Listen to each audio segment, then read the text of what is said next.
Previously on No Reserves Radio.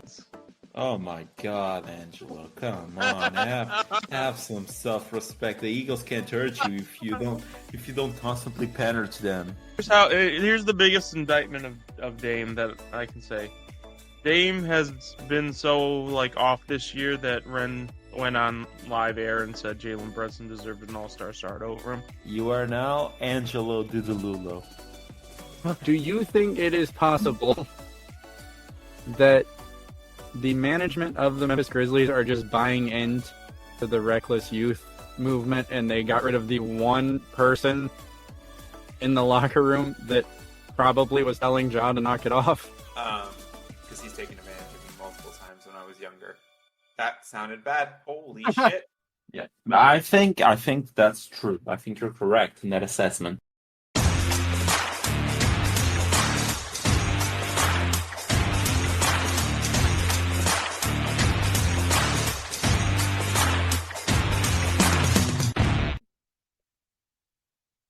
What's going on, guys? Welcome to another episode of No Reserves Radio. I'm here with Alex, and Alex, what do you want to talk about? Hey, what's going on, guys? What's going on, Angelo? We have a few things to talk about. Nothing crazy yet. It's still very much the dead part of the season, but we have some ODA news. So we can I'd say in about another month. I'd say in another month. Maybe two, definitely two, but in another month, things should start ramping up here quickly. Yeah, because in around 2 months, we'll be getting ready spring training. for not spring training. Oh my god, yeah, preseason. Yeah. But yeah, next month training camp should start now. Yeah. So things should ramp up a bit there. But right now, all we have is the OTAs, and some are even voluntary, if not all. So not a whole lot to go on off right here, but still a few interesting nuggets that could help you if you want to be on par with the NFL news or if you're interested about fantasy football as well. Because we'll be talking about some players that maybe this bit of positive news could give you some glimmer of hope if you didn't have them already with these guys, and could be a good opportunity to buy or sell if you still don't believe in them.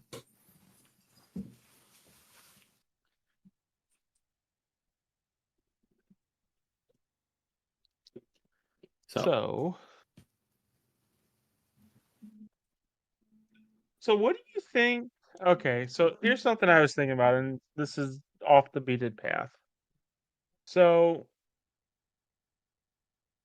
two really good wide receivers. Yes. I think the biggest example I can think of right now is T. Higgins and Jamar Chase. Okay. Granted, this is rare, but we sometimes see situations where the wide receiver two, the person you consider the wide receiver two in a really good tandem gets opportunity to become the wide receiver one on another team, or even the same team when that player retires or gets moved. Yes. What do you think are some good possibilities that you'd be willing to bet on that a wide receiver two could turn into? So T. Higgins is the prime example because once again, Jamar Chase Higgins. Who are some wide receiver twos you think could turn into wide receiver ones in the future that you might be interested in? Okay. Interesting question. Curveball. Who? T. Higgins is the obvious one because, I think, honestly, if he goes to Tennessee, I think that's a made man right there. Quite honestly. I'm gonna give you maybe a hot take. Go ahead. I do not think that he will be a wide receiver one wherever he goes. T. Higgins, you don't think so? That's no. I don't know if that's really necessarily a hot take, but I mean, we've seen him. Yeah, but we've seen him when Chase has missed time, and I don't think the offense really moved the same. And I understand Chase is a big beast, but I didn't really see him as a wide receiver one. I didn't really see him taking up that role. He sort of just seemed to be the same to Higgins. He didn't really excel or anything when Chase wasn't around. He played the same role. He didn't really gave you guys anything different than what he was already giving you. He didn't rise to the occasion. at least in my eyes. Not to say that he isn't a good wide receiver, but I just think that he's maybe one of those guys that excels best as a wide receiver 2 rather than a wide receiver 1. That's true. Am I Would off you? there or No, I think that's a solid take. But so then who is a tandem where you think the wide receiver 2 is hella underrated? So like Jordan Addison. Do you think Jordan Addison is underrated behind Justin Jefferson? And if Jefferson gets moved, or okay? I I think can't say so, retired. yeah. Justin's too young to retire. Yes. I was gonna say retire. I was like, wait a minute. No, I But think that definitely works because I think Addison, if given a chance to be a wide receiver 1, and I mean he was wide receiver 1 for quite a while with the Vikings. And in his rookie season, he really showed up, in my opinion. He had great games as a wide receiver 1. He rose to the occasion. He produced for that team. And although they did miss Jefferson, I don't think that offense missed that much. And I guess and that's part of the reason as to why they haven't really resigned him to a big long term deal or why they attempted to trade him, I guess, during the offseason was because they did see something on Jordan Addison as their wide receiver 1.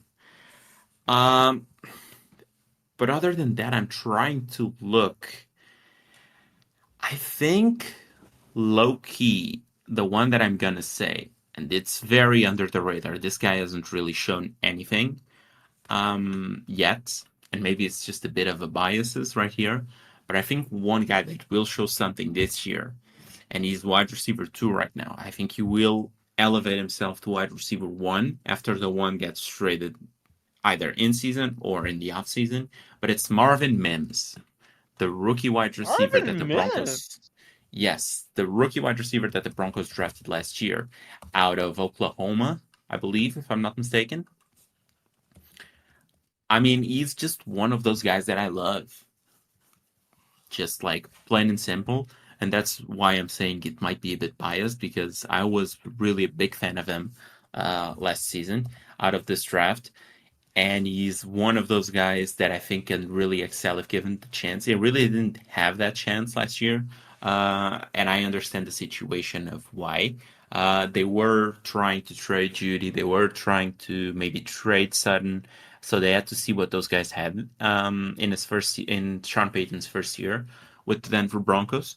So they had to give them the chance to at least see what's up with those guys.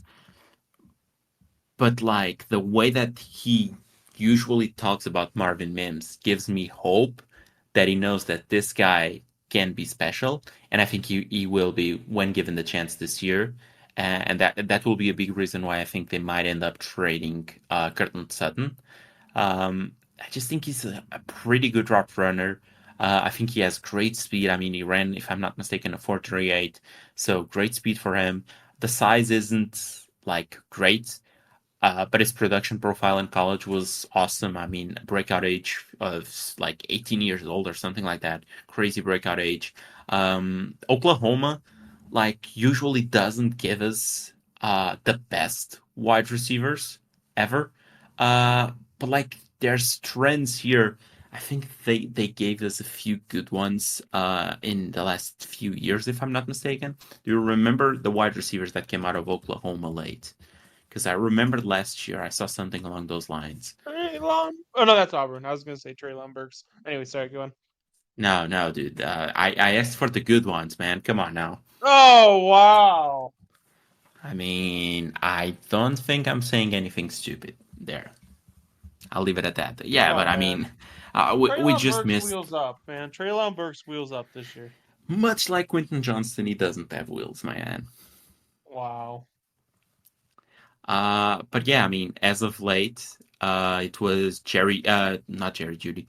It was CeeDee Lamb, if I'm not mistaken, came out of the Oklahoma Sooners. Other ones, the Hollywood Brown as well, came out of the Oklahoma Sooners. One that didn't have as big of an impact, but is still one of those players that when healthy is usually around and plays well. But the Giants wide receiver, Sterling Shepard, as well. I mean, when he is healthy, he usually pans out pretty well for fantasy. Tends to be a decent option at times. I think there's a few wide receivers out of that college that gain some notoriety. And I think Mims is probably the next one. So I'm going to say that one as my dark horse pick. And the other one, I'll agree with you. I think like the most uh, normal answer, I say, the most standard answer is Jordan Addison. Who is it for you, though? Is it also Addison or? I actually didn't have anyone in mind when I asked the question. I'm not gonna idea, because it's kind of hard. Because quite honestly, two tandem wide receivers who are really good isn't that common. Usually, you have a really, really good player, and you just go for people who are going to get volume on the offense after that guy. So, like Gabe Davis is a good example. Stephon Diggs. So actually, no, that's a good transit. What do you make out of Houston's wide receiver core? Because they have three very interesting wide receivers in Tank Dell, Nico Collins, and now Stephon Diggs. Who would you be targeting? Who do you think is going to be the best fantasy wide receiver out of that class when we come here next year, next June? Okay, so it's interesting because Nico Collins also just got an extension Yep, a pretty yesterday, big which one, if I'm not yeah, mistaken. if I'm not mistaken, it puts him inside of the top 10 highest paid wide receivers in terms of average money per year. So pretty decent extension for him. If it was prior to the extension, I would not have pondered Nico Collins into the question because I think it's just one of those guys that I was never that big of a fan of, and sometimes that takes time to adjust. Yeah, But when you think about like the contract that he got, that it was just so massive. And we talked about this last season, if I'm not mistaken, or even prior to the draft this year, with Amon-Ra St. Brown, with the fact that he was a fourth round pick. Like, if a wide receiver got drafted there early, would that impact his value? And we both agreed that it would somewhat impact his value because although he had produced massively so far, he still didn't get that big extension. And it was very much the same with Nico Collins. He had one great year of production. I was never a big fan of his prospect profile. And I was sort of in the limbo in terms of like limbo. in limbo in terms of like will he pan out or not long time. But I mean, he got an extension that it's a pretty big one.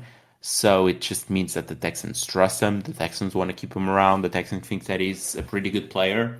I still haven't checked, but I am on Spot Track right now. I still haven't checked if it had any sort of outs prior to I believe it's a 3-year deal. But I'm checking it right now if it's up yet. Okay, it's not up yet. I'm gonna say that the best guy in this wide receiver room is still gonna be Nico Collins, even with Diggs around. Nico Collins? Oh, interesting. Yes, but if you ask me which one would I target, I would say the guy that goes the latest in drafts. So I'm not necessarily desperate to try and pay up for the option that I think will be better with the Texans. I want a piece of this offense, but I'm not willing to pay up for it because I'm not entirely certain Who's what going to to be make the of this beneficiary? offense. And what to make of this offense yet. I think it's one of those offenses that is a prime candidate for some sort of regression. I mean, you just had one of the best rookie seasons in terms of efficiency by a rookie QB, and even a QB in general. I mean, this season that CJ Stroud had in terms of efficiency, in terms of like the low amount of turnovers that he has, it's like it's up there with the seasons that Brady and Rodgers had in their primes. So I don't think Yeah. he's one of those guys, in my eyes at least.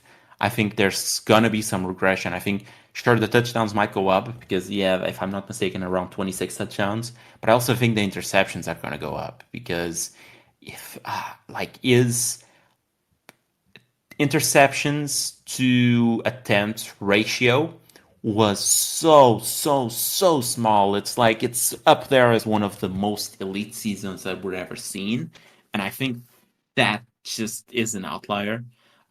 Even if he is a good player that I didn't think he was prior to this past season, I didn't like his prospect profile all that much. But even if he is a good player, I just think that like it's his second year. I do not expect like prime Brady numbers out of this guy. So regression is about to come. So I would just take like the cheapest option. So Tank Dell is Tank Dell not the cheapest option out of all He this? might, he might be depends on like the flavor of the month in terms of like what people think of Stephon Diggs. Like That's if they true. think he's washed, then he probably goes latest. Then there's some people that don't think he's washed, and he just had a bad season last year, so maybe doesn't go at the last like pick of these wide receivers. So I think right now it might be Tank Dell, yes, but it just depends on your draft. So how much of fantasy baseball is just getting bullshit? Because I've seen that phrase. You've said both of us honestly have said that phrase multiple times. Just get the cheapest person, and quite honestly, get the cheapest person is just hope for bullshit. Like, and eventually, like if you make enough of those bets, one of those bets will turn into bullshit, and you'll prosper. Yeah, I mean, it makes sense when you're talking about like such a split room that everyone has their own opinions on these guys. I mean, it just makes sense to go with the cheapest one, right? Yeah, that's true.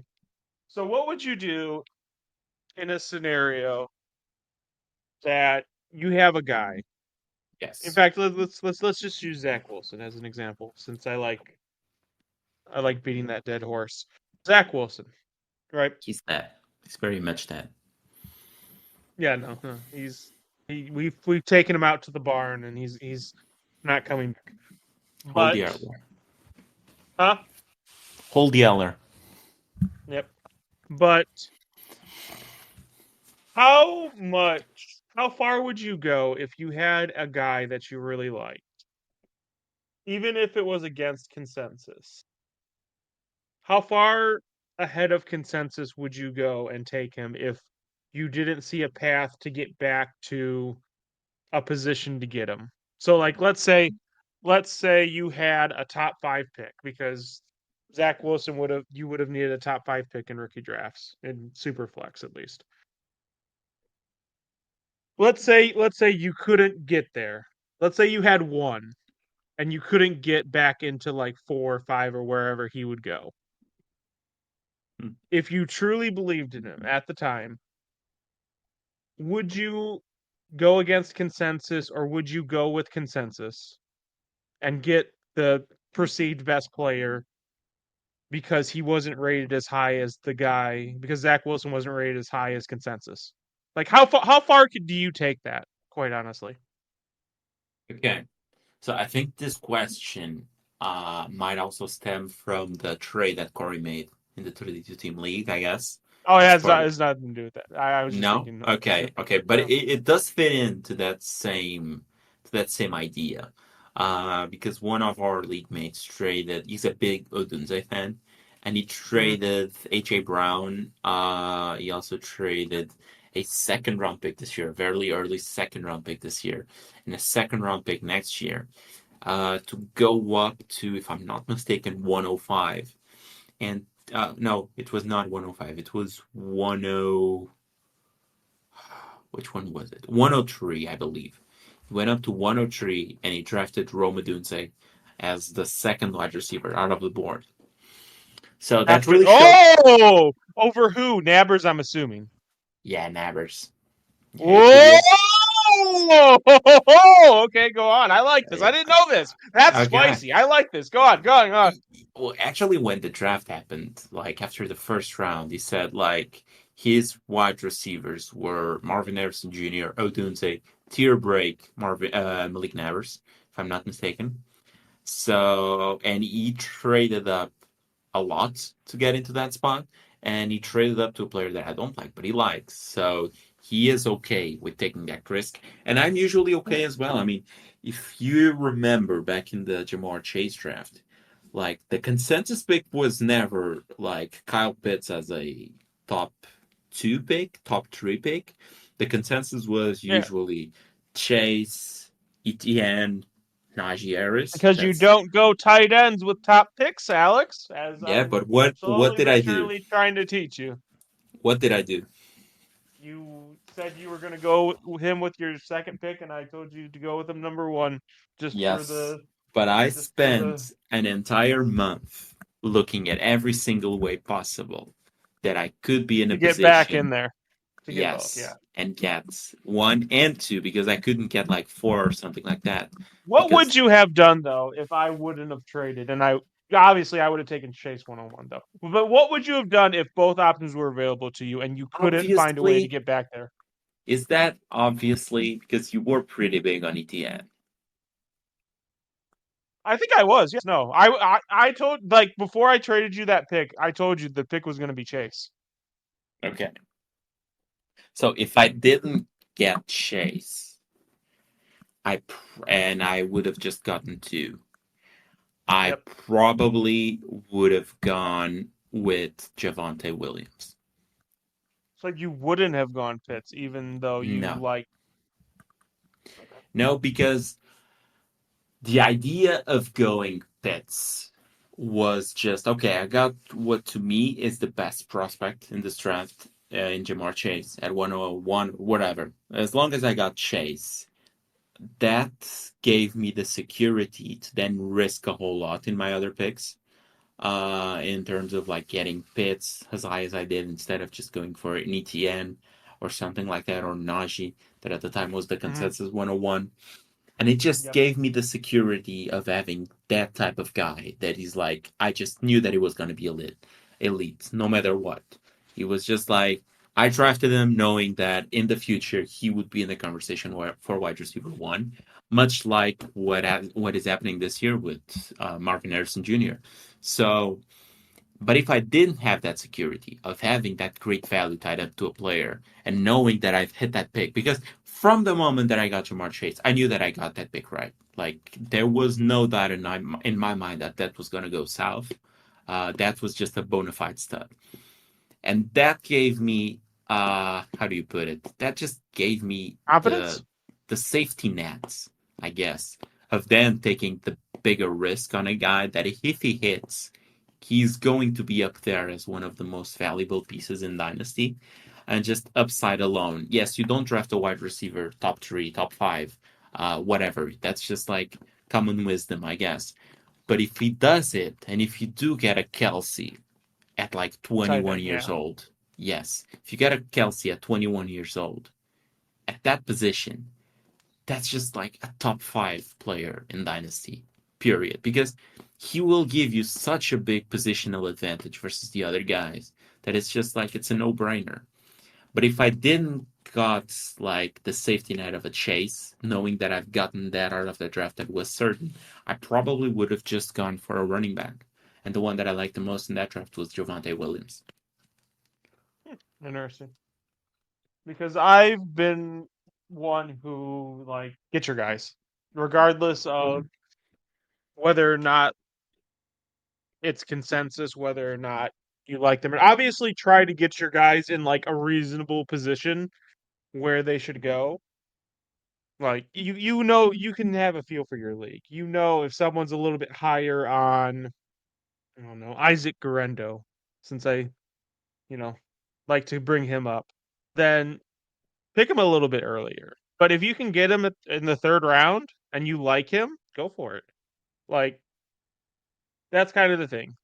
You'll never regret picking your guys because they're your guys. It's your decision. It's you made that conscious decision that yes, this is what I'm doing before you did it. But what you would regret is if you didn't pick those guys and then they turn out to be something good. Okay. Reverse Even question. if the chalk guys turn good, I would rather miss on a guy I like than hit on a guy I don't. It feels a lot better to me, quite honestly. Okay, but I was gonna make that question next because I had the same discussion with Corey the other day, which is, will you take guys that you don't like if they are at the perceived value? If I have no other choice, yes.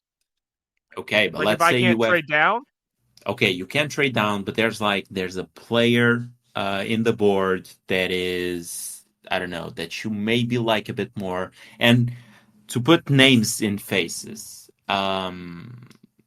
we were talking about Michael Penix, and okay. he was So telling he me likes that Michael Penix. Yep. he likes Michael Penix. I was never a big fan of Michael Penix. I think that a guy that is as old as he is, with the amount of injuries that he is, and with the deficiencies that he has in his game, I don't think Mm-hmm. that guy is going to pan out in the league. But I know that I don't know every single thing about fantasy Yep. football, and I know that the 100%. QB position is the most difficult one to evaluate. Oh Period. yeah. Not Easily. only to me, but also to NFL teams. But what I also do know is that there was one team that thought this guy was the second best QB in the draft. That team drafted this guy inside of the top 10, and reportedly there were two or three other teams that were trying to move ahead Yeah. Yep. inside of the top 10 to draft this guy because they have the same opinion on him.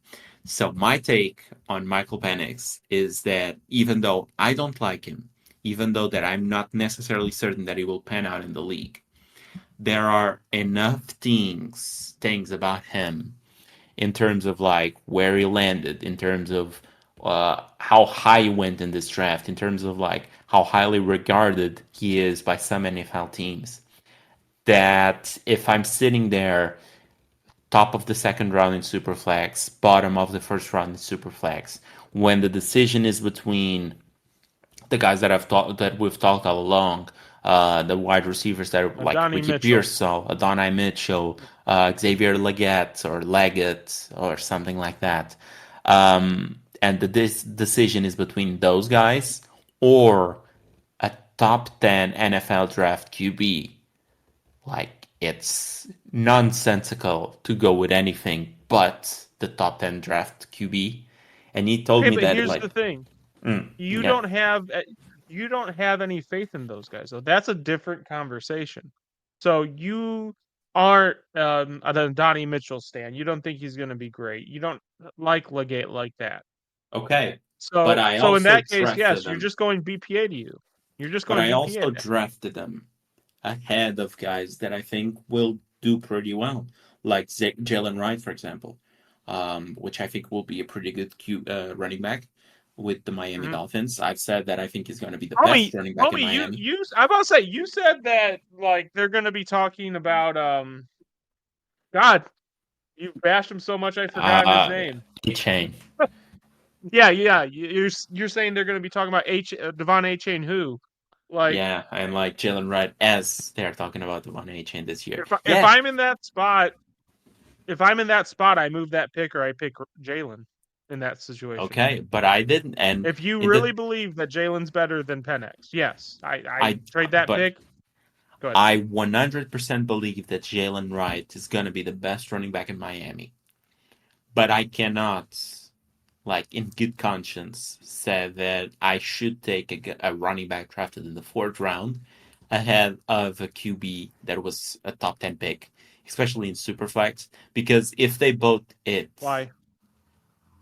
because if Michael Penix hits, he's just gonna be worth But so you don't believe much. that's gonna be. But you don't believe that's gonna happen. But I also know that I'm wrong a lot.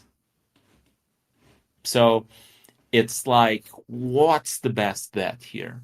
It's like, do I bet The on? guy you like. I just can't get behind that.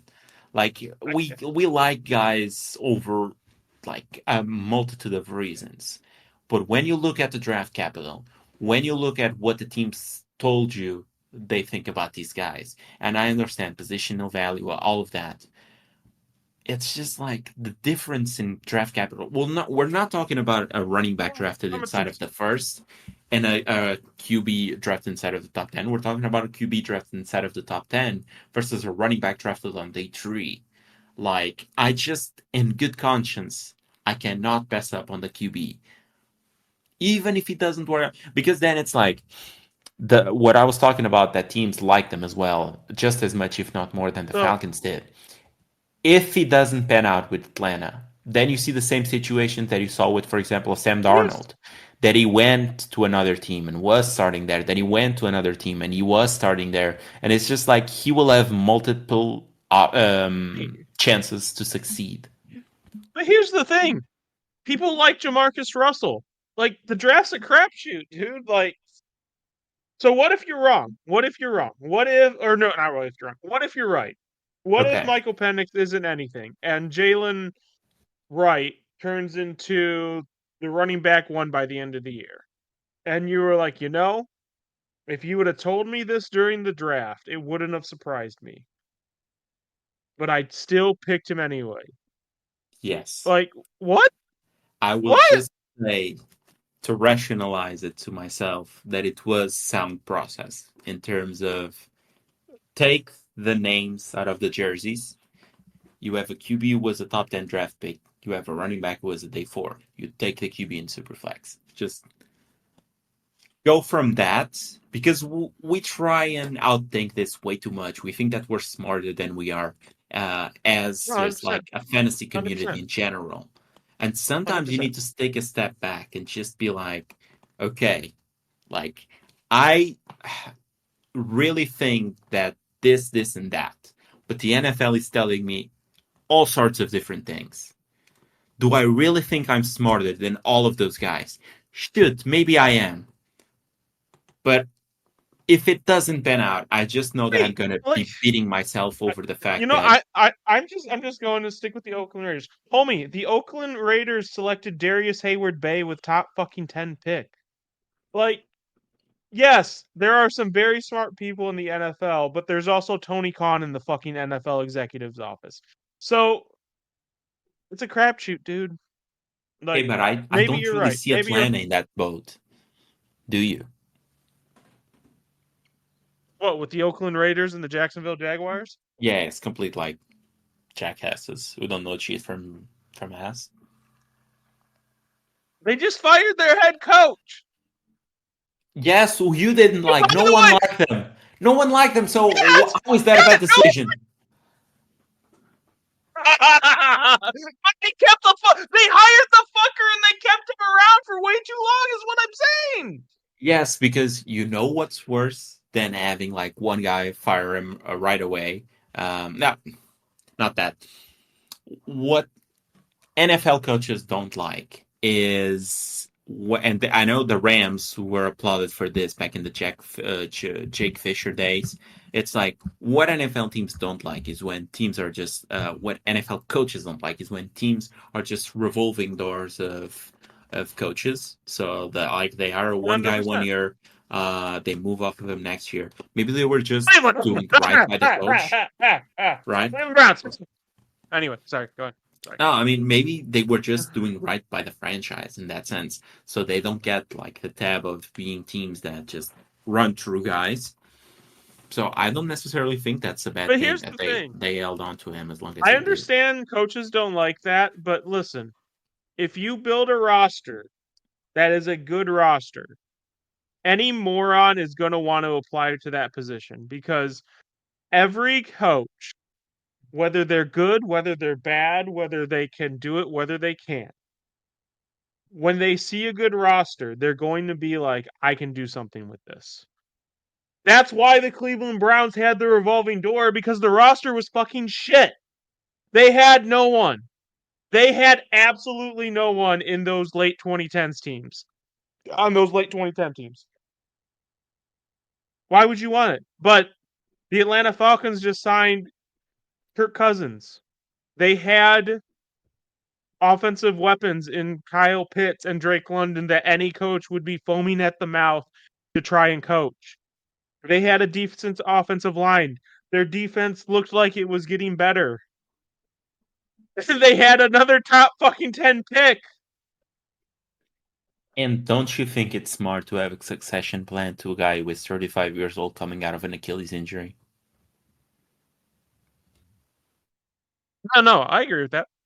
Oh, that's a sound franchise that is thinking things through, and it's not making like dumb That ass doesn't picks. mean they're right about Penix. It doesn't.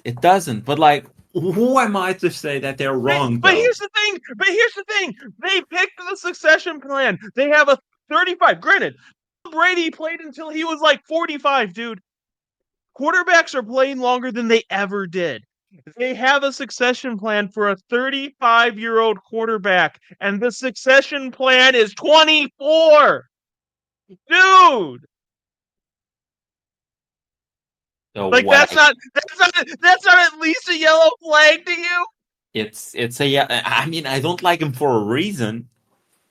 But if you're putting me in position that like in the early second round, and it's also another point to why I am drafting Penix at times when he falls to the early second round, early to mid second round pick. It's like when you're drafting a guy like Penix, so he has all of those downsides. He's gonna be behind Cousins for the first year, maybe even the second year. He's gonna be behind. He's not gonna play at all. He has the yellow flag or the He's red almost flags. 24. Yes, he is 24. All of that. But let's say we are drafting him in the second, so that's all baked into the price, in my opinion. Let's say next year we're at the same exact situation as we are this year. Like he still sits on the bench. There's still no like inclination that Michael Penix will be the starter. What is he worth next year? Less than he is now. I don't think so. I think he's worth the exact same. I think you can grab him next year and flip him for a second because the people that believe in Penix will still believe next year.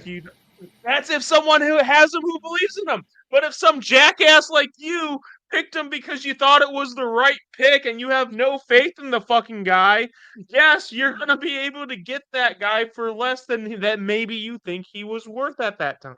I mean, but that's That's just the mindset thing. of That's me. the whole crux of my process. But At least if you draft Jalen guys, if Jalen Wright doesn't do anything, you know Jalen Wright's going to go up or down. That's the thing. But in If my it's down, opinion, let's say both guys do nothing. Michael Penix sits on the bench. Jalen Wright is running back 3. He doesn't do anything. Like, I'm pretty certain that a running back that just lost one of his prime years is gonna go down in value, while the QB 100%. that people drafted, knowing that he was gonna be the backup for a while, is not gonna lose any sort of meaningful value. Maybe instead of an early second next year, get a mid second. Wow, big issue. It's like it's the same exact thing. The value that you're getting from this guy. You just need to have that mindset of, okay, I'm not going to trade him for anything less than a second. It's like you set that up and you're good to go. Like, it is what it is. While a guy like Jalen Wright or anyone that you can pick in that situation will just be worth less if they don't do anything. You don't agree. I mean, Corey didn't agree with it as well. Maybe I am crazy. You guys can let us know what you think in Twitter at No Reserves Radio. Nice. That's a good one. That's There you go. we haven't used this. We haven't used this, but that is not the right one.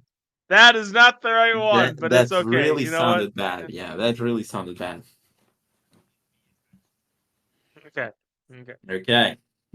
Okay. But regardless, like, you just need to make a roster you believe in, dude. You think I'm nuts? I do. I think you're nuts. Okay. In that 32-team league that I was talking to you about prior to us going live, I had 1.22. Go for it. I had Do story time. Do story time with the audience. Talk about something, Alex. Oh, Do no. time. I won't bring in the full story. Story fucking time. Maybe one day. Maybe one day when we have a special or something like that about the craziest leagues we've ever been in. We'll talk about that one. We'll do story time. But in that league, I had 1.22, if I'm not mistaken, as the Ravens. So I have Lamar, of course. I also got like a later first round pick in like 1.29 or something. So I got Michael Penix at 1.22, and then at 1.29 I got Jalen Wright. So right on the board, I went with Michael Penix. Yeah, but you also were able to get right. Yes, That's I kind of was the able thing. to pick right. That's kind of the thing. Like the situation is you don't have the way to get the guy you believe in. And now, granted, like there's levels to this thing. Like I'm not saying draft Isaac Guerrero 101, but I mean, I could have been sniped. Like it was still like 7 picks, mhm. but there were like Quorum and Marshawn Lloyd as well available. So I sort of thought Reg- that Jalen Wright would have been regardless, available. there are times when you see a value, like see someone slipping, and you think that's a value, and there's time to soak in that value. And there's times where you just need to make the pick that you know is the right pick at the time, and you just need to trust your. And that's to me what makes a really good fantasy owner is being able to make those decisions on the fly, being able to know, okay, it's time to go chalk here, and know, okay, it's time to take a risk here. And if I'm wrong, I'm wrong. Couldn't you And argue that's that how I'm also taking a risk by going Penix, and I'm accepting no, that if I'm wrong, no, I'm wrong you in are terms of you know like, you are going the ultimate chalk pick here, dude. is it You're okay? like you just argued for like 10 minutes that well I should go with the guy who was selected top 10 over the 4th round pick. No, that is chalk. That is the epitome of chalk. Don't even try to say it otherwise. It's not shock in the sense of like his ADP is probably lower than that because people are actually drafting guys who are drafted in the 4th round, in the 5th round, in the 3rd round ahead of guys like Michael Penix. So in that sense, maybe it's not super shocky. I think you're crazy. Oh, but we actually had to talk about some ODAs here. And there Oh, was okay. one guy that I No, wanted to bring up because he has been a my guy for a while. You never liked him. oh no, But not you this. also Oh you always no. have a phrase that is player X who is a bust, wheels up. I'm actually gonna use it correctly, and I'm gonna use it on a guy that has actually wheels and will be wheels up. But Jameson Oh Williams no. wheels up. He is now a Oh no. man on a mission, according to Dan Campbell, and he is the most improved player since start of spring. You just won't let Remember that last horse year? die. No, this horse. Oh baby, this horse is gonna fly. Like last year, Dan Campbell wasn't too thrilled about Jameson Williams. Said that he needed to improve on a lot of stuff in terms of like catching and whatnot. So um, it wasn't like the shiningest endorsement from him last year. Completely different way this year. Like Dan Campbell was beaming about Jameson Williams. So Jameson Williams wheels This up, guy. baby. Future Jameson wide Williams, receiver the one from decoy. that class. Hoppus. I don't I even mean, know. I that don't was even my remember take. the wide receivers from the class. It What wide was receivers was in it? Olave, Drake London, Garrett You're Wills, fucking Garrett insane. Wilson. You're fucking insane. You're just fucking insane. Jameson Williams, and there was another big guy in that one, but I don't know which one. Drake London, Garrett Wilson, Jameson Williams, Chris Olave was another guy. I really don't remember. I know in the second round it was Christian Watson and whatnot, but I kind of think there was one other guy that we're missing there that was drafted a bit later, but I don't remember. Look at the draft class. Believe that was 2022. Wasn't he Alabama? He was at Alabama, yes. He was a top 15 pick. He was a top 15 pick, yeah. Oh, now I remember why I don't know the name of the other guy. It was Treylon Burks, your guy. See? All is good in the world. So His yeah, wheels are up.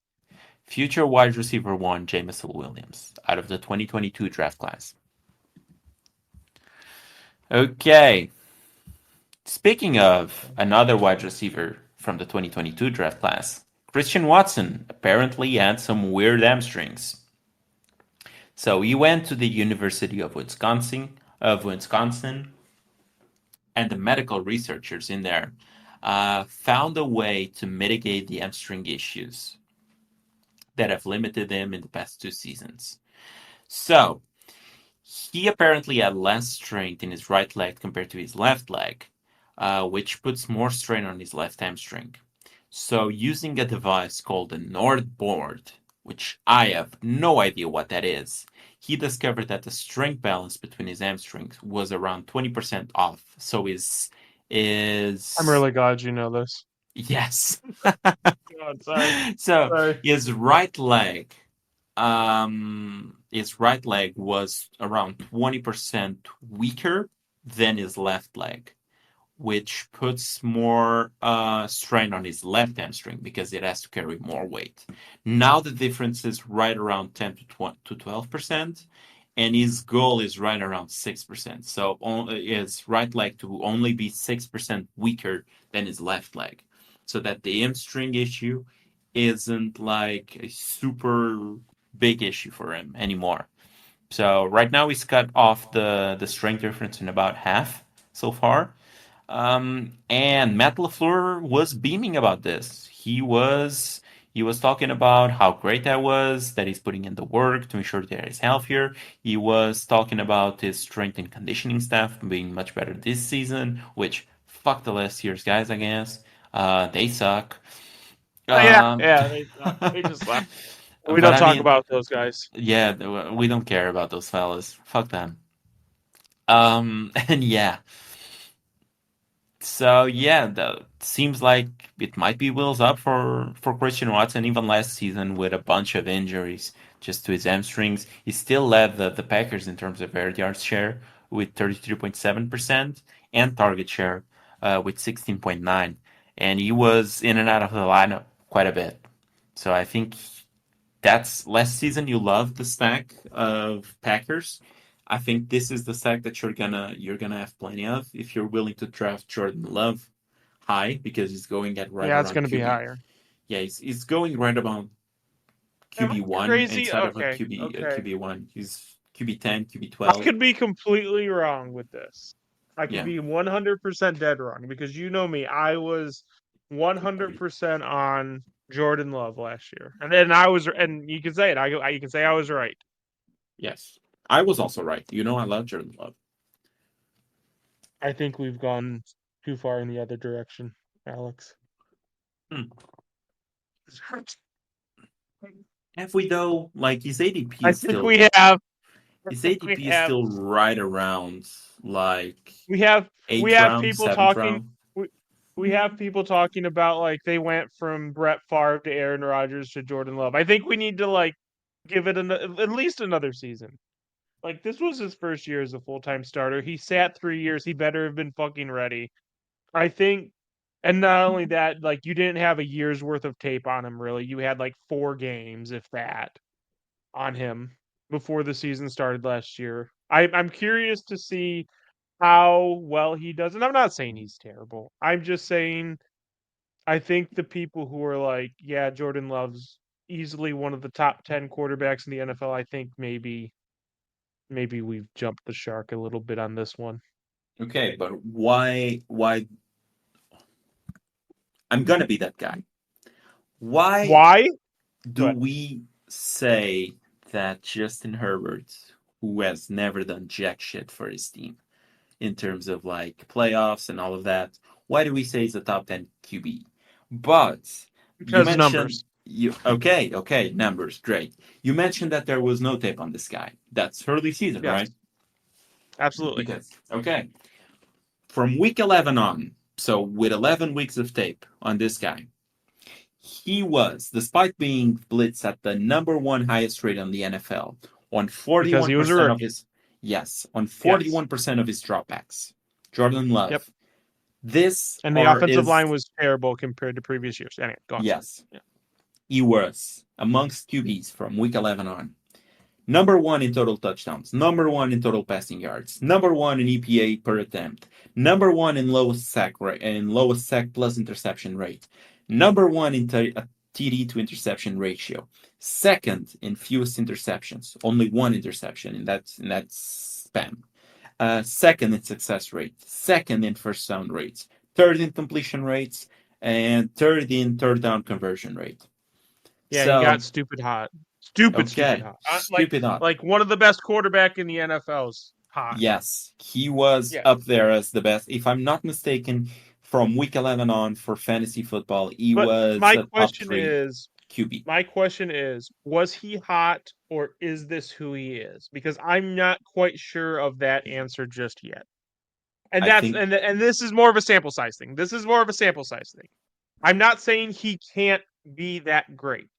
I'm saying I don't have confidence saying that it's and pretending it's a fact already. I don't have Patrick. I don't have confidence calling him Patrick Mahomes. Like I didn't have confidence calling Patrick Mahomes after the first year. It was after the second year that I was like, yeah, this dude's. So when you look at the season that he put out, like week 1 to week 8, this was a rookie, basically. I mean, his EPA per dropback was around 18th in the league. His completion percentage over expected was number 32 in the league. His PFF grade was number 24 in the league. From week 9 to the divisional round, in those same stats, he went from 18th to second, 32nd to second, and 24th to first. That's what I'm saying. Did he get hot? And did he figure it out? And is he that good? Or he developed, Angelo. He developed. He is a young player. He developed in 8 weeks when he couldn't develop in 3 years? For a reason. They have gone from Brett Favre to Aaron Rodgers to Jordan Love, Angelo. I am one of those guys. I think. Oh no! No, it's funny that you're like maybe we've gone too far on this guy because he's being picked right around QB 10. But you haven't said anything about CJ fucking Stroud, who had a much worse season, only 1 year, and he's now QB 5, being drafted 40 picks ahead of Jordan Love. But that's okay. You don't have to talk about that because that's an obvious jumping of the shark. This isn't talked about. Okay. That's what I'm asking. That's what I'm asking. Did he get hot or did he figure it out? There's a huge difference between the two. Zach Wilson had a good game. Zach Wilson got hot for a stretch. That's what I mean. Zach Wilson got hot for a game. Jordan Love got hot for like half a season. Come on now. And let's not forget. Let's also not forget this. Not only is Jordan Love still developing, but his weapons. 100%. Dontavian Wicks, rookie last season. Christian Watson, second-year player. Romeo Doubs, second-year player. Jalen Reed, rookie last year.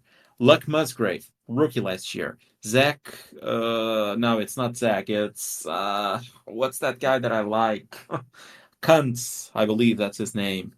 Kuntz, yeah. So, rookie as well last season. So, all the weapons around him are also super young. He is also super young. Started his first season last year. And you could see an improvement from He's been on that roster longer than any of them. Yes, that's true. He didn't play, though. He had no reps. Yes. Stop it. He had no reps as a starting QB. He played like, 2 games in the 3 years or 4 years that he sat?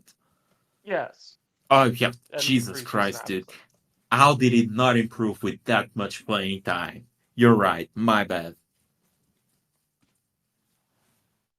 I'm actually shocked that he didn't basically start as like the best QB in the league because he played 2 games in 4 years, Angelo. My bad.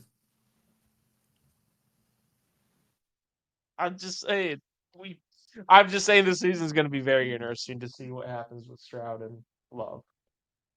Yeah, Love is still going to improve. He's 27. Yes. And he just played his rookie season. Give him time. Uh, didn't someone say, like, I don't know, 30 minutes ago that QBs play until they're like 50 now? I wonder Yes, who that was. totally said that. Okay, great. I think you will be wrong on Jordan Love if you don't think he's worth the price of admission right now.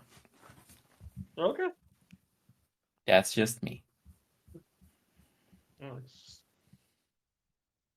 Well, anyway, what's next? Okay, what's next? Your Bengals. Will you guys have any wide receivers when it comes time to play? Hopefully not. Hopefully not. Okay. Charlie Jones, wheels up. Okay. Got it. Perfect sense. So yeah, both T. Higgins and Jamar Chase are missing OTAs. Well, technically it's voluntary OTAs, so they don't need to be there. But again, Yeah, rumors exactly. that Chase wants a deal. Rumors, not even rumors, but like Higgins wants a deal. And it seems like, at least If for we do, Chase, he's playing chicken with the rest of those guys, because he's not the if we only. don't give Chase an extension, we're insane. You're probably gonna give him an extension soon. I'm not entirely certain if he wants that right away, because I would say the same thing about CeeDee Lamb, Justin Jefferson. All of them are looking for an extension. None of them have gotten one yet, and it seems like everyone is playing chicken. At this point, I'm not entirely certain if it is the players that don't want the extension, or if it's the owners, or if it's a Why? Because mix. the players don't want to set the market. The Slash, players the don't owners want to. don't want to set the market.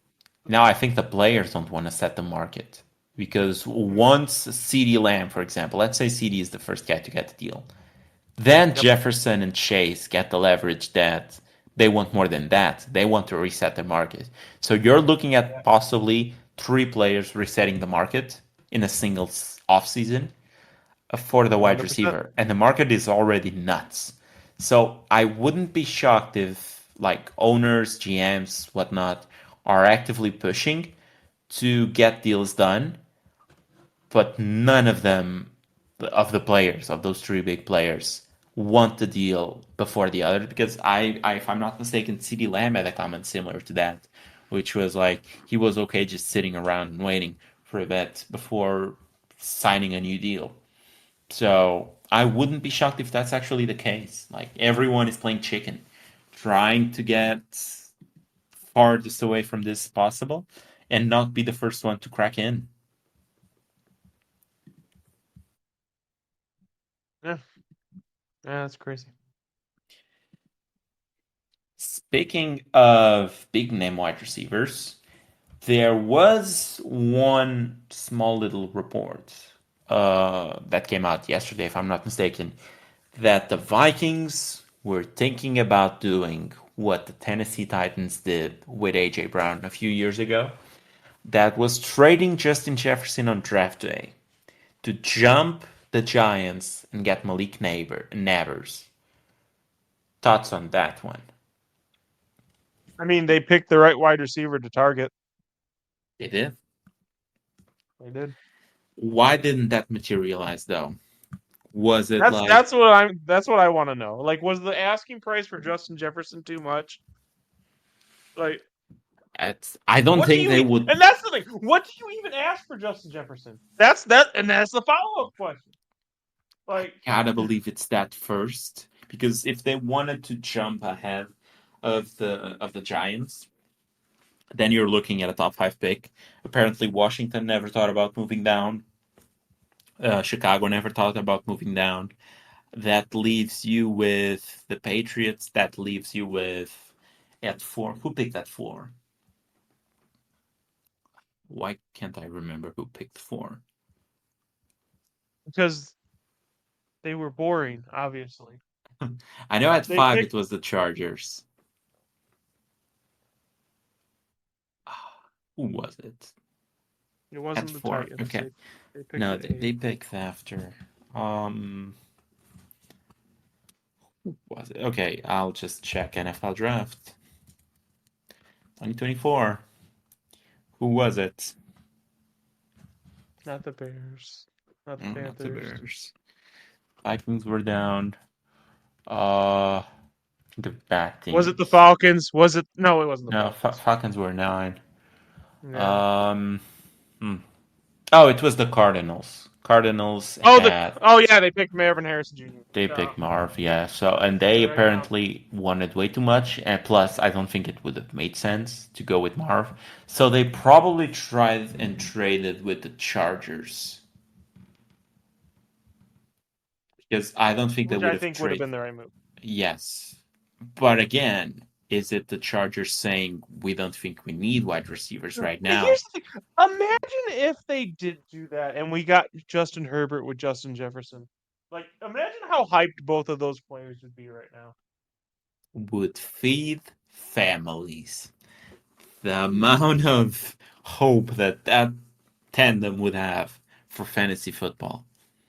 It's like Herbert, QB1, Jefferson, wide receiver 1, straight up. All of that to just go, I don't know, 10-7 and missing and losing the first playoff game. Jefferson would post like a close to 2,000-yard season if that happened. Because who else is? Because here's the thing. Like, Keenan Allen was periodically hurt and he had ridiculous seasons. And I think Justin Jefferson's better than Keenan Allen. Not much, but I think he is better. I think. Wait. We haven't used it in a bit. Where is it, Angelo? It might be gone. I had to take a few out. Oh, it is gone. It is gone. What did you do? Hold What on. did you Can do? I fix this?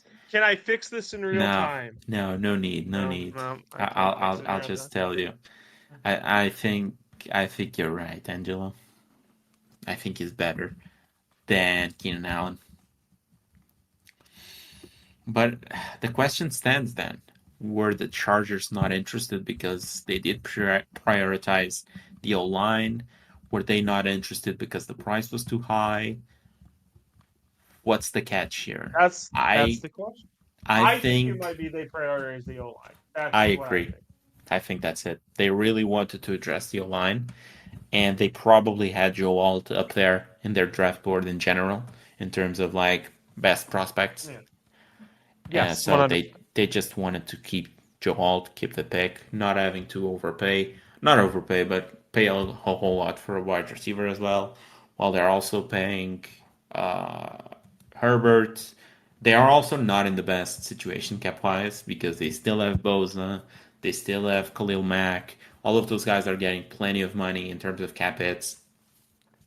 So they have plenty of big cap hits players. Derwin James as well, getting 20 million in cap hit this year.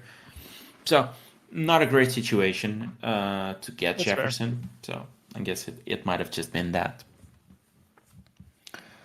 But yeah, apparently they were in on Nabers, which gives me some faith that Nabers will do pretty good, because if we look at some teams and they are like tight end U and they are running back U, I mean, are the Minnesota Vikings wide receiver U? Because you look at Stephon Diggs, you look at Adam Thielen, you look at Justin Jefferson, you look at Jordan Addison, they seem to have a finger for the wide receivers, a magic touch for the wide receivers.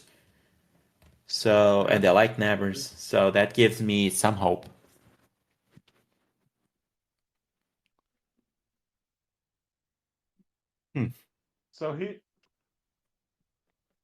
So are you ready to say Malik Nabers is more athletic than Marvin Harrison Jr.? No. Maybe. Okay.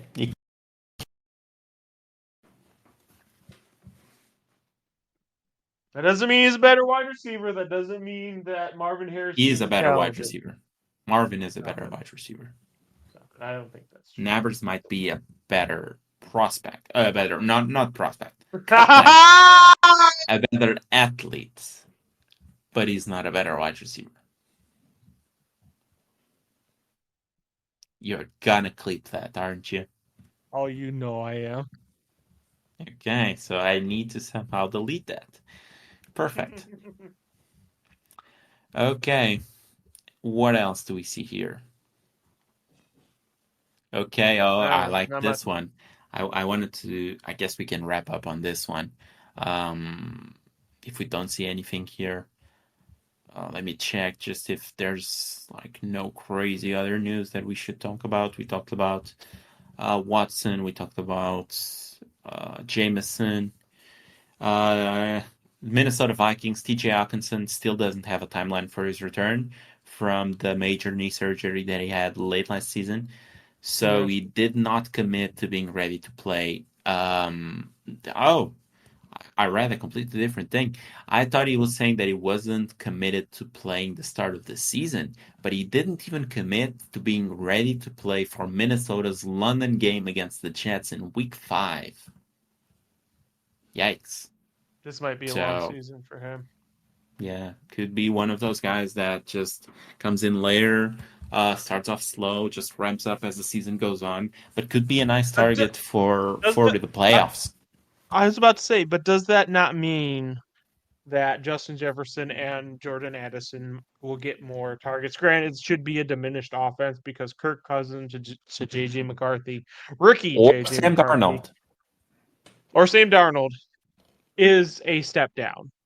Granted, if there is a wide receiver who is quarterback proof, it might just be Justin Jefferson. Yes. If he stays. If he Yes. doesn't hold out, that is. That's a big one that I saw here. Uh, just because the name is here, it was Tucker Craft, the tight end for the Packers that I like, but I didn't remember the name. Tucker Craft. Okay, other OTA news. There was one last one that I wanted to talk here. Um, but I wanted to just check if there was any other meaningful ones. Rasheed Rice is in attendance for the Kansas City Chiefs. First full squad off-season practice. He was arrested, as we all know. There's still not been any resolution in terms of his case. So, I mean, he's allowed to attend to OTAs, but it's like it doesn't confirm anything here. So it doesn't say if his punishment will be light, will be severe, nothing like that. Just that he's attending the OTAs.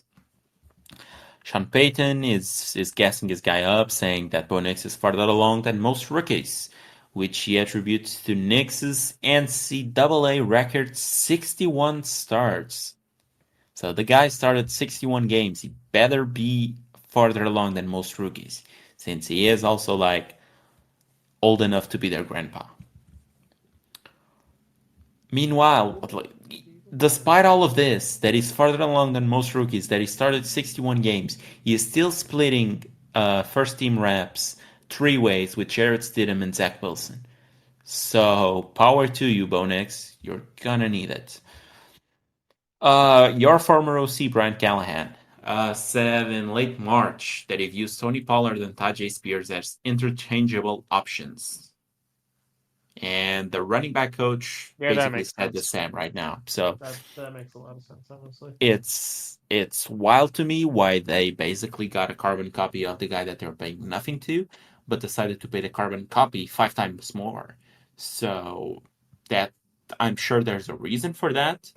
But that's what I really like, when I got this one guy that I'm excited about, he's young, his knees are gonna fall off very soon because he has no cartilage. He suffers from the same thing as Todd Gurley. You know what I really want to do with that guy?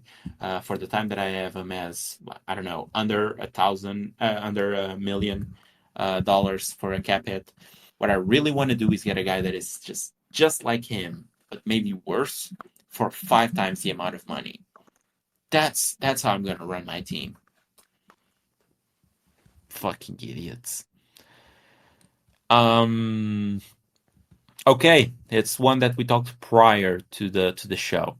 Travis Etienne workload might be reduced this season. This was a bit of a news last season as well. Oh man. They wanted to involve Thanks Bixby. They didn't. But again, they wanted to involve him, which leads me to question why didn't you involve him more last season? But the answer was apparently because of his He disappointing didn't rookie perform. season. He Yeah, was apparently. shit. So If he is not shit anymore, maybe we have a real competition here. Travis Etienne could be a sell. Like he's getting to the age, he's getting to the second contract very soon. So it's around the time that you flip him. I mean, if Yes, it he is. goes to the next contract and he lost some work this year, you could have missed the window. Right now, he's still a top 10 running back in keep trade cut. You can still trade him for quite a bit. I would at least explore that because it's the sentiment is clearly there. They have not found a player that will take away the work, but when they do, I like there's a lot of smoke that they don't want to have him carry as much as they did last season or the season prior. That they really want to use this guy in, have him as more of an explosive role, but less carries. Here's Really the take thing. advantage Here's the of thing. his explosiveness. What they're Yeah. saying is meaningless. What they're saying is absolutely fucking meaningless. And do you know why it's absolutely fucking meaningless? Because it's reliant on Tank Bigsby himself, or their perceived production of Tank Bigsby. So what they're saying is we want to do this, but if Tank starts off slow again, we're just going to go right to ETN, and that's why Or that's a nothing statement. That's a nothing statement. Or could it also be that sentiment is here that they want to have another player to take off the load? Bigsby didn't work last season. They are excited for him this year, all of that. If he shows in camp that he's still the same Thanks Bigsby from last season, could it come to a point in which they go ahead and trade for one of those guys? Could they go ahead and trade for Damian Pierce, for example, who is now the backup to Joe Mixon in Houston, who is a guy that actually is a pretty decent running back in the NFL? Could they look at other players like that, maybe trade for them, get them into the Thanks Bigsby role, and then it becomes an issue for ETN's carries?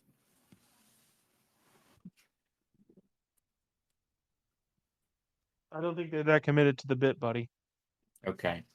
I mean, I think there's a lot of smoke that they want to do that.